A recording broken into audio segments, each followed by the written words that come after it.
Uh, my biggest experience, I assume, with Dick the Bruiser, he was a special referee for a big match that in Mid South that in New Orleans, and Cowboy would do that occasionally.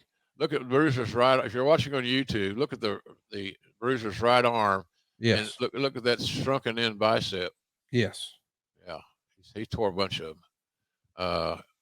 And of course, I just keep on working because if you didn't work, you didn't get paid. Right. So anyway, I went to New Orleans airport to pick him up, flying in from I guess Milwaukee. I'm guessing. I don't know. Anyway, I knew where to go. I went to the gate. You could just roam the airport at that time. TSA was not invented to any degree. So anyhow, I go pick him up.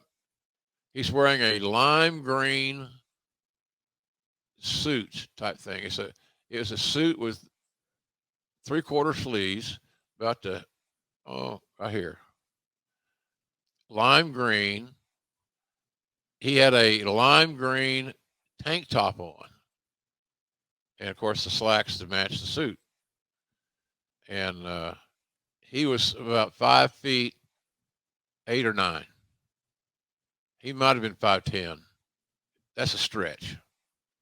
So, but he walked bigger. As we were walking into my car, he walked bigger because he was so thick. Mm-hmm. And but he had that real harsh voice. He's everything you would think, Conrad, if you dropped into Pro Wrestling Island. Dick the Bruiser would be a normal habitant. He looked like a wrestler. He had cauliflower ears.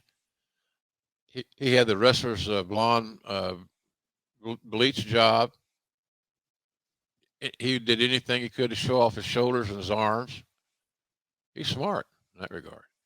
But just general talk about wrestling. But I think I brought up football. I usually do when I got a football. Well, if I know my audience. Right. So that's another situation.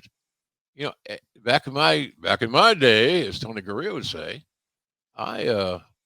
you couldn't buy a wrestling magazine that didn't have something about Dick the Bruiser in it. So but I enjoy being around him. He didn't like putting the talent over, even if he was refereeing. He wanted to make sure he was over. And I've always wanted to scratch my head about those situations. But anyway, he made sure that Bruiser was in good shape and that the baby face was going over.